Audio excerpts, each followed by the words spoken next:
Napa know-how. A Napa guy knows more isn't always better, unless we're talking about full-size vans. These beasts do more than get you from A to B. They have so much space a man can live in it. With shag carpeting, waterbed, and a sweet lava lamp, these mobile abodes have all the comforts of home. With quality parts and plenty of Napa know-how, you can keep the original tiny house running longer, stronger. That's Napa know-how. Napa know-how. This is the Brain, and you're listening to the Geekcast Radio Network. Yes!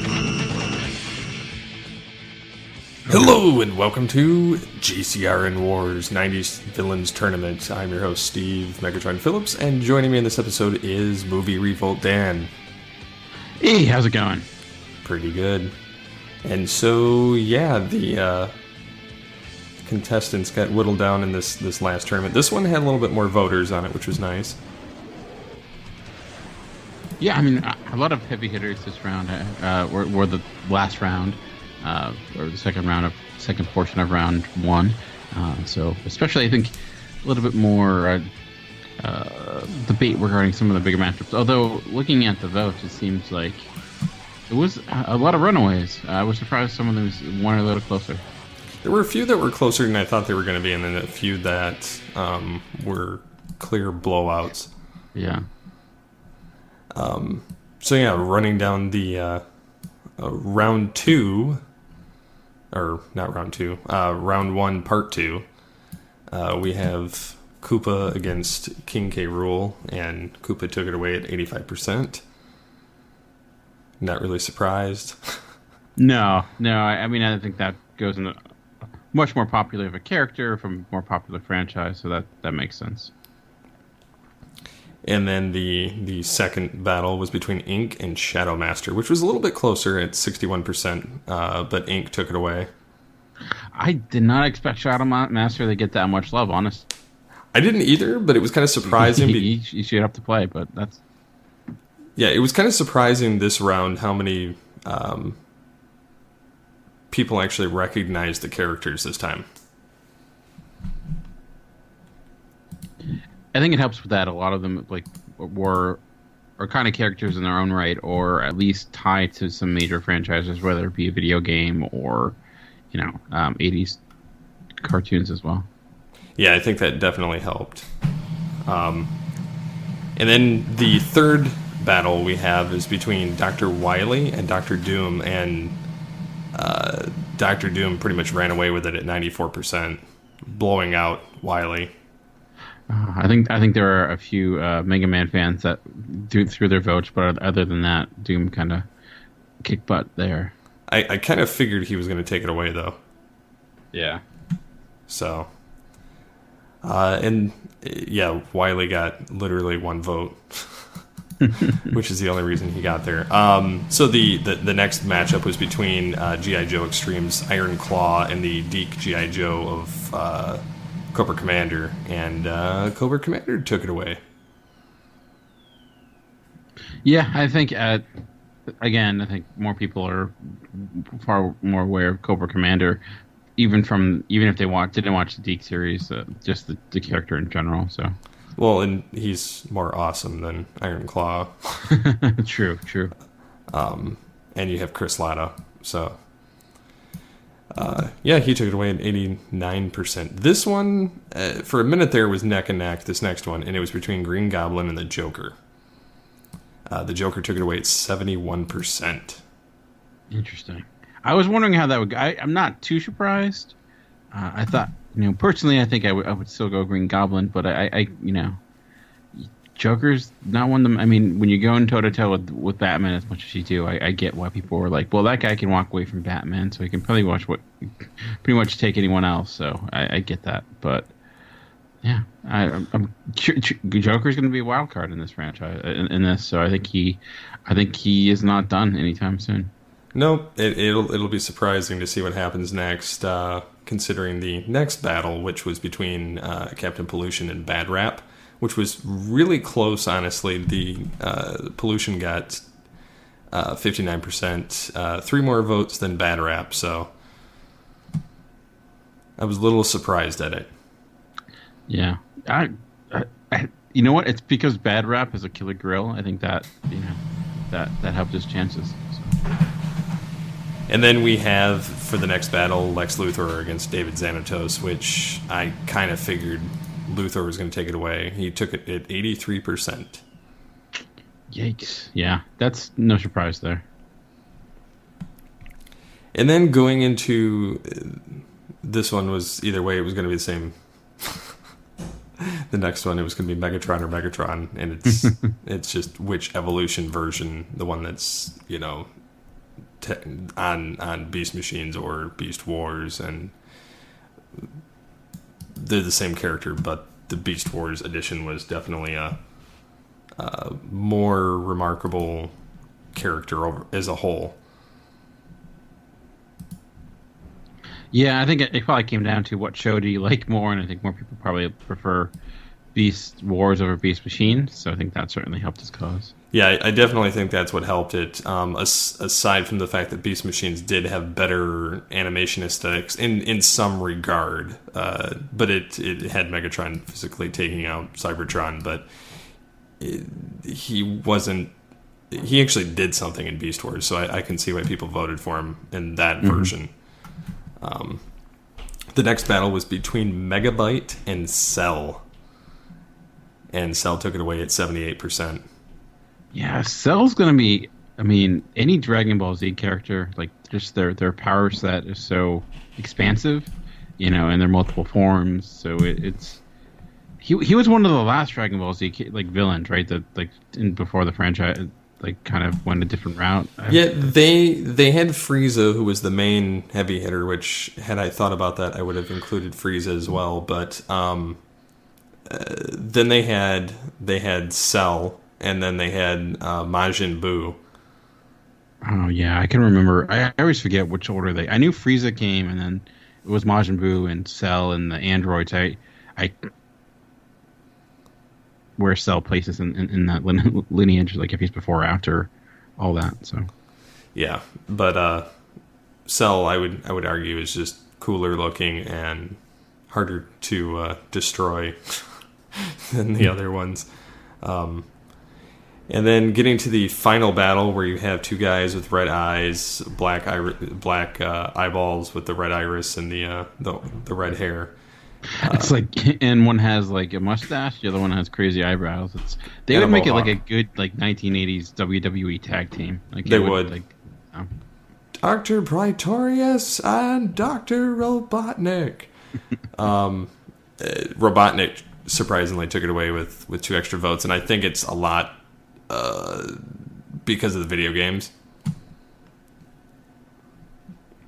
Oh, for certain. Because even the video games, I feel like he was kind of a pretty pathetic villain. Like he was a tool. Yeah. So I don't think he has much of a chance going against no matter anyone else in this tournament. So yeah, I think his Cinderella story will end shortly. Yeah, I definitely see that coming. So without further ado, we can get into the actual breakdown now for the round 2 battle of the bracket, which I'm pretty excited about. Definitely. So, yeah, it's going to be interesting to see who takes away this round. So we have for the first battle of round 2. Professor Moriarty against the Mandarin. Wow, that's probably the first time in history that these two characters have ever kind of come face to face with one another. You get brains and brawn, in a sense.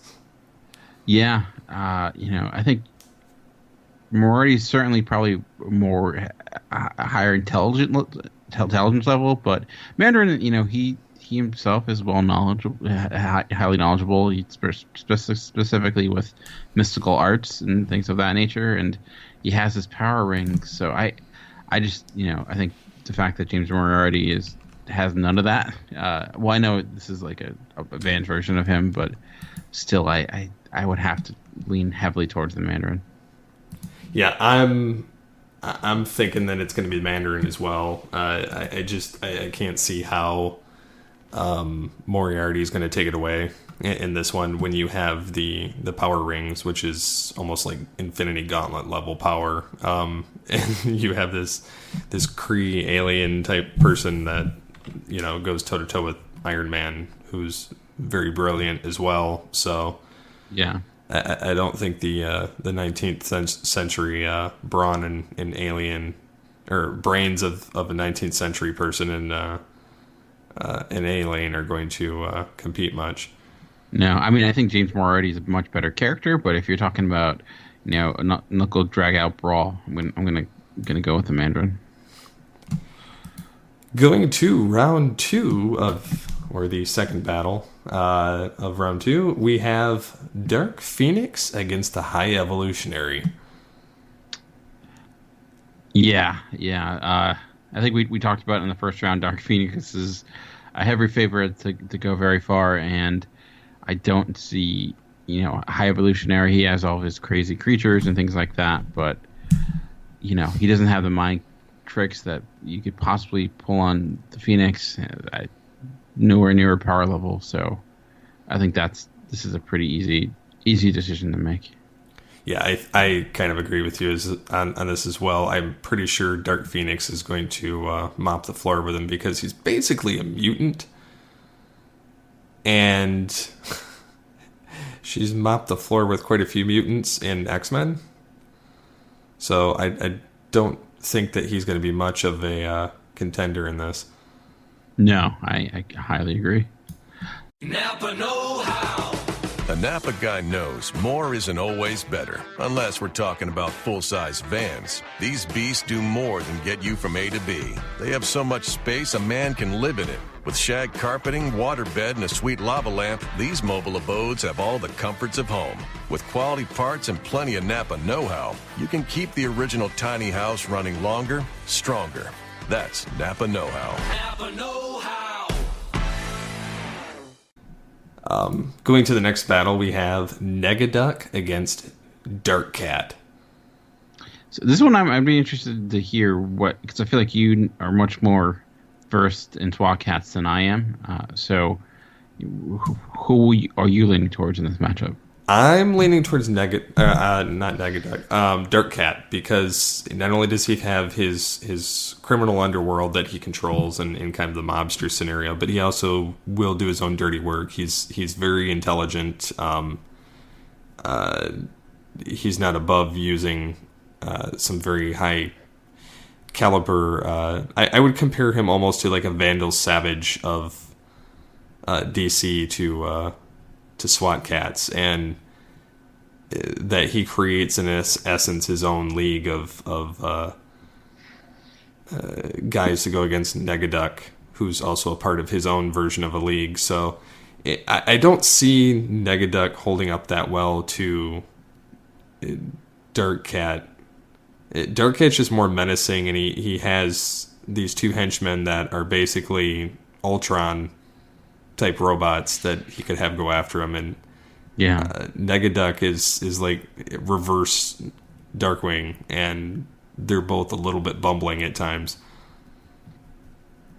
Makes sense. I think you make a lot of good points, and I think Negaduck he's a funny character, but like if he's going against like basically a gigantic mob boss in a way with that looks like a tiger on steroids, I'm gonna go with your assessment as well. So going to the second to the last battle on this side of the bracket, we have Skullmaster against Jafar, which will prove to be interesting when it gets voted out. Yeah, that's tough. I mean, Skullmaster is hugely powerful. I would, Jafar's biggest benefit is going against people that he can kind of outsmart and don't necessarily have, the same type of power level he does. I mean, if he gets his genie form from like the second film, maybe he has a chance. But just a general sorcerer, I don't think he's in the same league as someone like Skullmaster. Yeah, I kind of agree with that assessment. I don't think that Jafar, while I like the character, I don't think he can hold a candle to Skullmaster, especially when, kind of in prep for some of this, I was going back and rewatching Mighty Max because of this tournament, and Skullmaster manages to like almost completely outsmart everyone, and he can open up portals wherever, and he uses the Soul Stone as a power source, and he can have the ability to, if he possesses that and Mighty Max's cap, he can alter history. But he also has the power to summon, in a sense, like almost like how Power Rangers villains can summon villains, except his are like really almost like Greek god level type of creatures. So I think Skullmaster is going to mop the floor with him, but I'm sure it'll be kind of neck and neck as far as like a popularity contest and functionality. But I think Skullmaster should take this. I mean, Jafar does have a talking parrot, so that's something you have to keep in contact with. But yeah, I think that's a good point. I myself need to go back and watch my Max. I watched that a good deal as a kid, but I've not watched it in decades. So. Yeah, I watched the finale on YouTube. Nice. Last week, and I was like, I was like, how did this show end again? I was so confused in it. It's kind of I won't spoil it, but it's kind of an interesting way that they ended it, in a sense. So the final bracket on this side of the final battle of this side of the bracket is Bloth and Apocalypse, and yeah, the power of dark magic and dark water and a pirate isn't really going to hold candle to an immortal mutant, but I'd like to see people's opinions of how it could.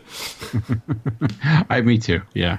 I mean, when you have, I think, Apocalypse who kind of doesn't have to breathe, or like he's been in space before, it's hard. His character, his power set is so undetermined, it's frustrating, but yeah, like, grow himself into a giant. He has morphing capabilities. He has some ability to use telekinesis in some ways, and he's got celestial armor. So, yeah, I mean, I think he's again a big favorite to go much further.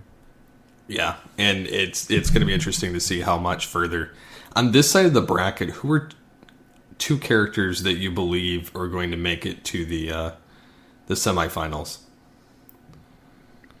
Well, I think that's a good question. Or the three that you think will make it, because there's a spot for three, and there's a reason why there's three in the semifinal stage. I think, like we mentioned, Dark Phoenix and Apocalypse certainly are going to be two ones that are challenging to take down.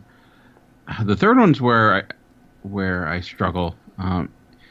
Part of me is thinking Jafar it could be a dark horse because Aladdin's such a popular film, so I think he can get a lot of love there.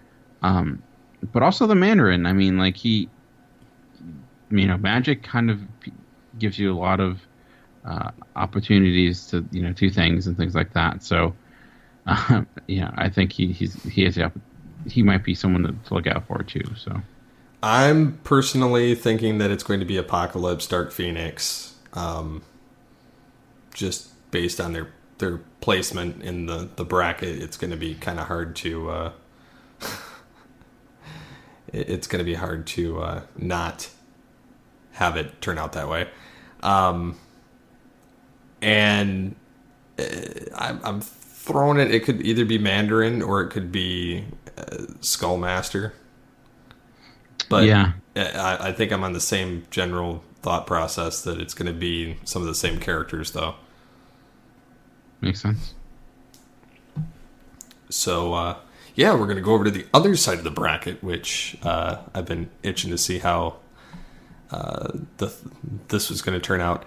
And I will preface this with saying, had I planned out the graphical locations better, I would have had a different arrangement, and when I say that, I mean the last two battles on the on this side of the bracket of the 17, 18, 19, 20 for the round 2, I should have flip-flopped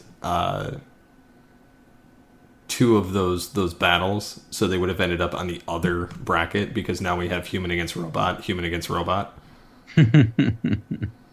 But that's neither here nor there. Yeah. Too late. I could go back and change it and just say editor's choice, but that would kind of be a crapshoot just to rig it. So you know what the NHL does and do reseeding after every round, you know? Yeah. Yeah, that would be a mighty convenient reseeding. Yeah. So yeah, we have King Koopa against Ink, and I'm going with Ink. There's really no contest here. She's an actual femme fatale villain, and the power of Clayface, and you have a walking lizard turtle dinosaur.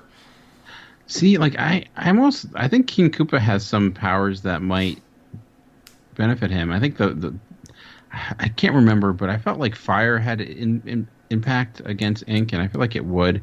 It was water and ice, but I'm not entirely sure on fire. I don't know if they actually used that. I feel like it might. Having that shell and being like such a thick and powerful creature, I don't know how much damage Ink could do. If she would be able to really hurt King Koopa. So I'll go the other one. I think King Koopa with his fire breath I know he's kind of a goofy character, but push comes to shove, I think he might be able to actually pull the upset. So I think you've actually swayed me in that direction, because I wasn't thinking about that aspect of it before, that he's almost like impenetrable, and the fact that he can breathe fire, he could technically light her on fire, incinerating her. Yeah, I don't know. That's one thing, is I can't remember if that. I think that was ever demonstrated if that was a weakness, so that could do nothing. But I would think it would have, considering the impact water and ice does, it would mess with her molecules in a way. The other thing is she's basically immortal, though, so it's like how does King Koopa take her out? And that's a good question, because I don't think there is a way, really. I think she can just keep. Well, eventually in the series, morphing back into her original form. Well, she did get damaged by the ice ray, and it messed up her molecules, and she had to absorb more of that chemical that allows her to do this to keep her form. So maybe fire would have similar impact. Yeah. All right, makes sense. So the next one is Dr. Doom against Cobra Commander. Oof. Man. I'm kind of excited about this one. Yeah, I know you're a huge G.I. Joe fan. I think probably more G.I. Joe Cobra Commander fan compared to Marvel. So does that make you want to sway towards Cobra Commander in this? I want to vote Cobra Commander. It's a very biased vote. Yeah. But yeah, I don't know. I'm kind of torn on that, because Dr. Doom is brilliant. He's taken on a lot of the Marvel universe on his own, and Cobra Commander has repeated setbacks that don't always work out for him, and then he's got the treachery of his own amongst him. So I don't know. I want to vote Cobra Commander just because I like the character better. His armor looks better. He doesn't look like, a dude wearing a shop class looking face mask and a hood. And because Dr. Doom almost looks like something left over from the Druids or something. And Cobra Commander, had I used his face mask, he would have looked like something else from the 1800s. But I chose the battle armor because I like that more. But I don't know. I think, Cobra Commander's dealt with some kind of weird stuff too, between the Cobra Law and in the comics he's dealt with Transformers as well. And in some regards he dealt with the Transformers too in the animated series, but I don't know, it's kind of difficult. I'm going to go Cobra Commander just because I prefer the character more.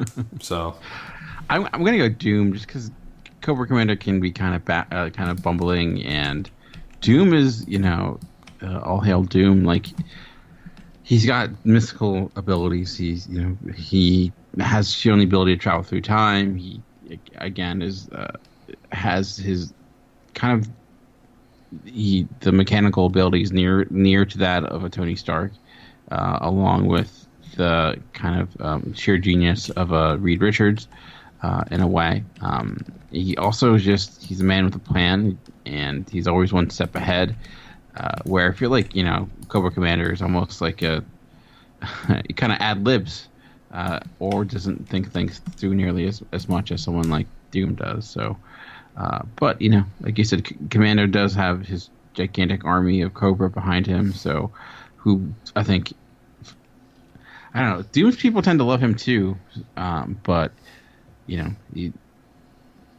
Would they fight for him? I think that's where Cobra Commander could exploit a weakness, because unlike the Marvel characters they're not going to go after the people of Latveria, but someone like Cobra Commander could, which would be like a tactic he's not really prepared for. So that might be an opening, but overall I think mano a mano Doom would take out Commander, but. I think that's gonna the G.I. Joe fans come out and support Cobra Commander, and the comic fans might have Doom. I'd be interested to see that back and forth as well. Yeah, we'll have to wait and see, I guess. Should be kind of interesting. So yeah, next up on the matchup we have the Joker against Captain Pollution. I'm going Joker, but that's just because he deals in a lot of this stuff, a lot of the pollution, a lot of chemicals, a lot of... plus he's crazy. I know Captain Pollution's supposed to have powers and be crazy too, but I just feel like Joker would know how to reverse engineer it enough to dismember Captain Pollution back to his rings. Because he's also devious and has the ability to outthink. Because, if you look even in not even counting Batman Beyond, although he did figure out how to cheat death by putting himself on a microchip and planting himself on Robin so he could come back, 30 years later to mess with Bruce Wayne. But he also was the only one smart in the Legion of Doom and Justice League Unlimited, where they captured Batman and they were holding him in this cell, and he's like, "You need to kill him." They're like, "Don't hold him, he will get out." And they're like, and he's like, "Don't say I didn't warn you," Like he's crazy, but he can channel it. So I feel like he could turn it off long enough to take out Captain Pollution.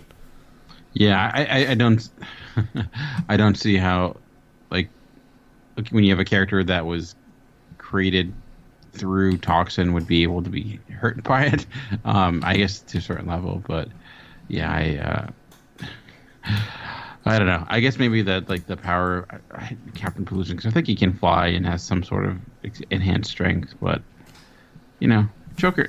I think Joker is crazy enough to figure out a way to kind of get at him, and I don't think he's a character with Captain Pollution who's specifically designed to go after one type of individual, where that individual is not the Joker, so I don't think he'd be nearly as prepared to take on a character like him. So,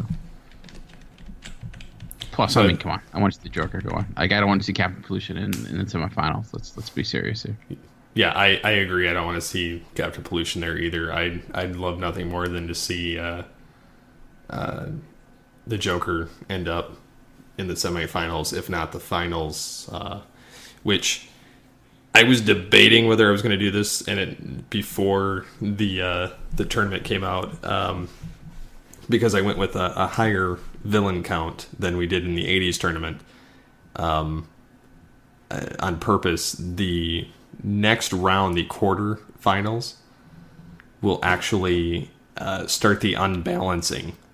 And what I mean by that is it's going to be a free-for-all between multiple characters, not just a one-on-one battle. Napa know-how. The Napa guy knows not to judge a man by his car's multicolored paint job or absence of modern gadgetry. Who cares if it's technically old enough to vote and the windows are powered by the strength of your left arm? Your monthly payment is zero, and it'll stay that way. Because with over 500,000 parts and a little Napa know-how, you can keep anything on the road. She may not be pretty, but she's all yours. That's Napa know-how. Napa know-how. So it'll be interesting to see how that plays out, because there's going to be 5 fighting in the next round, and there was only two options. I could have 2-on-2 and then have one automatically go to the semifinals. I think multiple would be a little bit more fun. That's what I thought. I thought it would be something to change it up. And then the semifinals will be, 3 combating, because I'm still having it break down in a sense that one will move on more easily, and then it'll be basically like the top 3 make it in to the semifinals, and then there'll be a team versus battle. So there will be 2 survivors of the semifinals on either side, and then you'll have an interesting team up, I hope. So we'll see how that goes after this next week of voting. So who ends up in that pile and who can work together. I think that's where you can kind of get people get a little bit of an upset, where you can have the two insane, powerful characters kind of destroy one another, and then the smaller, more weaker underdog just kind of after the dust settles walks away. It's there's a lot of different scenarios that gives you, so I'd be interested to see how that changes, and maybe that could lead to someone unexpected making it to the finals compared to like what you would typically get with just the one-on-one battles. That's kind of why I was wanting to do it, is because I thought it would just be interesting and fun to do. So back to the voting round. We have 2 battles left on this side of the bracket before we go into the quarter final battle, and that will be between Lex Luthor and Beast Wars Megatron. This one I like a lot. I think this is a lot of fun. This one scares me. I know your love for Megatron, maybe obviously greater than that of Cobra Commander. He is a gigantic robot against just a normal, not every day, but just Lex Luthor. So is that kind of leaning you to take on Megatron as the person who would walk away in this battle? It's kind of difficult. There's a lot of variables that could sway the battle either way. Like you have, for instance, the Beast Wars characters aren't that much bigger than proto-humans, which they show the size comparison in Beast Wars, and the humans go up to basically Megatron's waist, and that was it for a kid. So I feel like Luthor would be, maybe a head or 2 shorter than Megatron, at least in this form. So I don't think there'd be much of a size differentiating there, but I do see the fact that they're both brilliant, they're both egotistical, they're both they both play to other people's emotions, and they're both cunning. So, I mean, you have that kind of going. The only thing that could possibly throw it is because of the fact that Lex Luthor kind of survives everything. You just find a way. because he's had Brainiac, he's had Darkseid, which he did die in that battle, but he did the Brainiac thing. He did go toe-to-toe with Superman. But I don't feel like the kryptonite would do any good in this scenario that powers his suit. Like, yes, it would give him enough power to do like Rock'em Sock'em Robots between the two of them. Yeah. But Megatron could also just pop him in his head and take him out. I know it's a low blow, but I think definitely for a first time encounter, like, you know, he's just running into Megatron. It's something, you know, the robots he's dealing with, even with Brainiac, he's not really dealing with someone kind of like Megatron who has, you know, it's beyond the artificial intelligence. You know, Brainiac, of course, is has that, but there's he doesn't have kind of the viciousness of a Megatron behind him. So I think that I don't think Lex Luthor would be prepared now if he had, obviously, it's like another rule for Batman. It's like, how much prep time does he get? And I think Luthor is similar to that, where he would probably be able to construct something to kind of find the weakness within Megatron in his suit. Like, if he knows about the spark or you know, targeting that, I think would be something he'd be able to do. But if you're just dropping them in a neutral location for the first time, I think he would kind of be unmatched one-on-one. But, you know, Megatron does tend to overestimate things, and he tends to be his own worst enemy. So that could, where with Lex Luthor, he tends to end up losing because Superman's got like every power ever created. So that he could lead to try to have Megatron kind of lead to his own demise. But I don't know. I think I agree. I think I would probably lean towards Megatron in this, and I don't know who would win. This one I think is probably going to be one of the closest ones because you have so many Transformers fans, but you also have Lex Luthor often listed as one of the best comic book villains ever. So I think this one's going to be really close. See, for me, like, obviously I'm biased, but and I make no qualms to hide that. With being able to do the voice and following this character since I was a kid, it's not hard for me to decide which one. But, yeah, you know, the other thing about Megatron, though, is he may underestimate things at times, but he also pretty much knew that Starscream was going to betray him in a sense, which is why he gave him the crapshoot mission when Starscream came to Beast Wars. Yeah. Even though he didn't count on him actually going to the Predacon base to attack it. But he knew that he couldn't trust him. And he also worked with he got Ravage to release him. He managed to take Rampage and control his Spark, who's indestructible. So Megatron could have easily also sent that.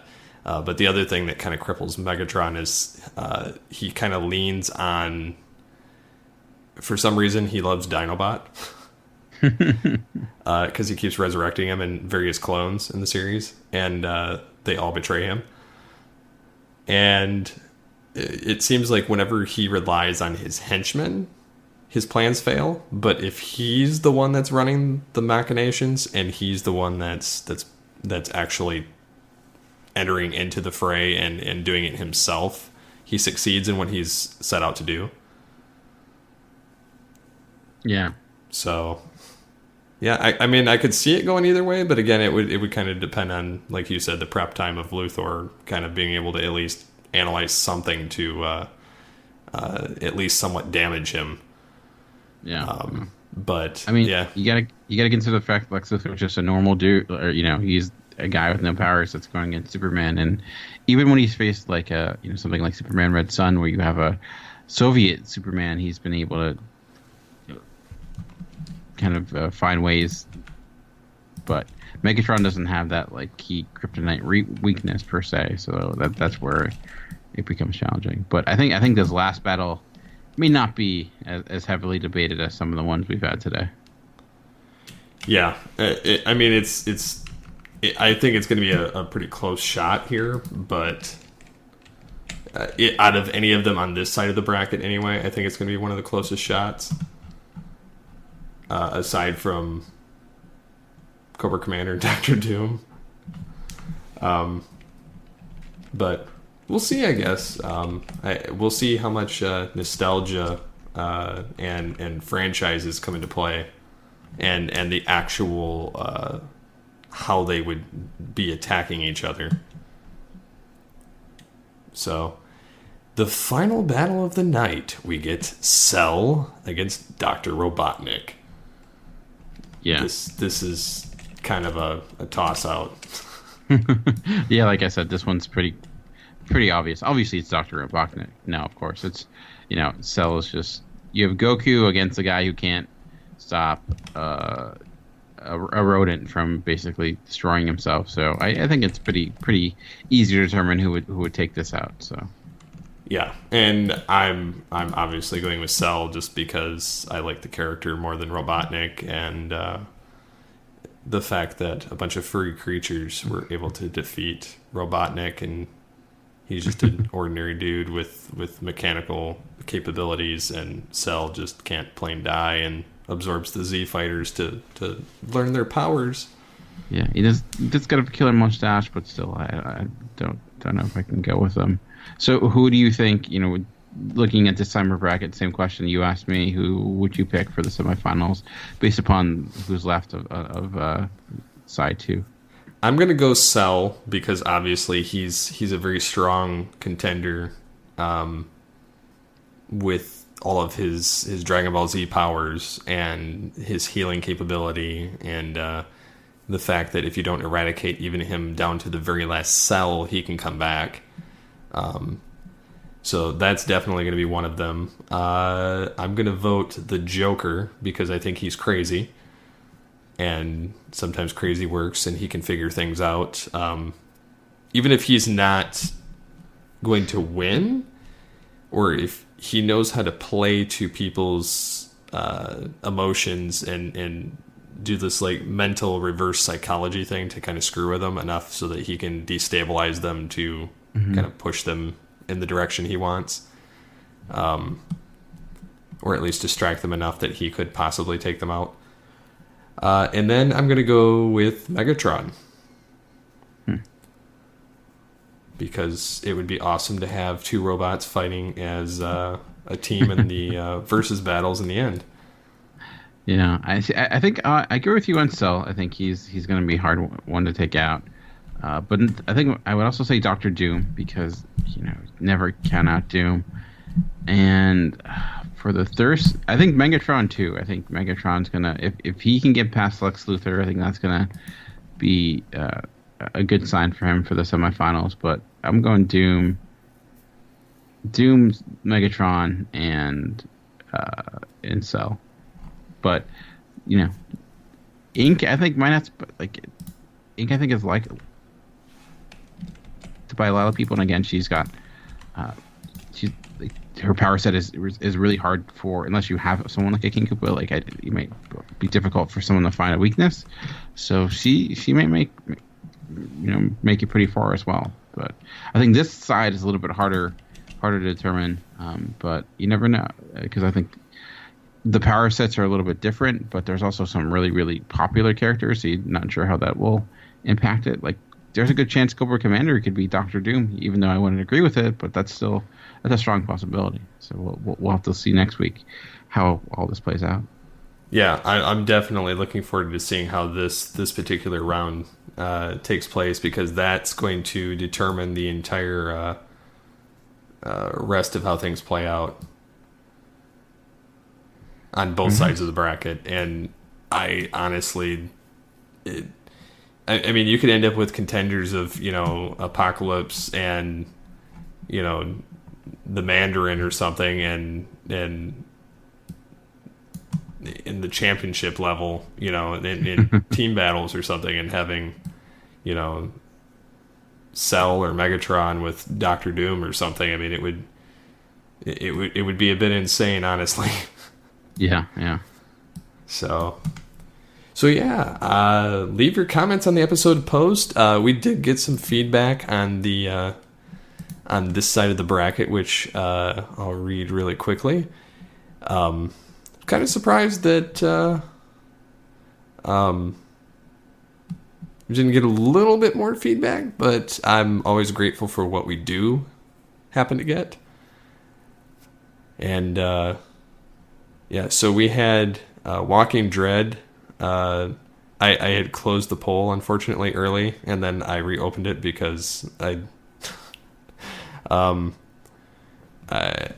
think that even voting today was going to really count for all that much, other than just adding a vote to everyone, because there was enough stacking that unless we had like 5 or 6 people voting, it probably wasn't going to change.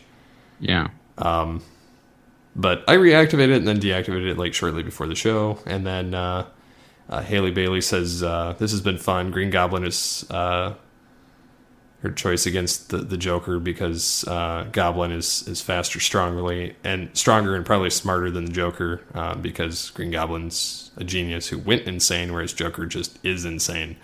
And he also has the equipment and could just carpet bomb the entire area that Joker's in. So, and obviously that didn't play out that way, but Epicurious says, well, it's not like Joker hasn't faced a guy with a flying machine and crazy equipment before and walked away okay. Touche. And then Green Goblin is used to being the craziest guy in the room. The Joker's craziness will throw him off, leading to Joker just taking advantage via pencil to the eye. And then Brian Jackson says, a lot of great matchups this round. Hardest one is Joker versus Goblin. I went Goblin because he's got the crazy tech and superhuman strength. He won't be intimidated by Joker's craziness at all. Heck, he will top it. And, well, Joker took him. Interesting. So sometimes the comments are not. So it'd be interesting, if you're someone who voted for Joker, to maybe defend your guy, because it seems like the comments are leaning in another direction. Yeah, and that was kind of interesting because 5 of the votes were for Goblin and 12 were for the Joker. So I was kind of surprised at the fact that there was no Joker love in the comments down there. I mean, there was by Epicurious, but yeah. I mean, obviously myself, I voted Joker, but that's because I prefer the character and I think he would take him. So yeah, awesome. So yeah, that about rounds this one out. So looking forward to seeing what everyone comments and votes on this next round. And yeah, it's going to be getting more interesting as we get closer to the end of this and ride right up until the top 100. For sure. So great. So if people wanted to vote, they just go to geekcastradio.com to do that on the episode post. Yep. Go to the episode post, comment on there, vote on there. If you want to get other people involved, you can also share it on social media for the individual polls, because there is a social share option to where you can share it to Facebook, Twitter, Google+, and Tumblr, among other things. Nice. So, yeah, that's one of the other nice things I liked about this this particular voting platform was that you can kind of do all that. I really like this new way of voting opposed to the way we did it in the past, and having to create custom graphics for everything and then set up non-graphical poll system. But yeah, it's been interesting. So they can comment on that. It'd be easy to get to on the website. Should be in the slider. I imagine it'll be in the comments. It'll be in the latest podcast unless it gets blown out of there. But there is a relive the previous battles of GCRN WarZ section on the main page that you can click to, and it will be listed in there. So nice. If you can't find it, it'll be there. So until next time, unleash the geek in you. Hey, it's David K., voice of Beast Wars Megatron and TFA Optimus. You're listening to the Geekcast Radio Network. Napa Know How. Napa guy knows not to judge a man by his car's multicolored paint job or absence of modern gadgetry. Who cares if it's technically old enough to vote and the windows are powered by the strength of your left arm? Your monthly payment is zero, and it'll stay that way. Because with over 500,000 parts and a little Napa know-how, you can keep anything on the road. She may not be pretty, but she's all yours. That's Napa know-how. Napa know-how.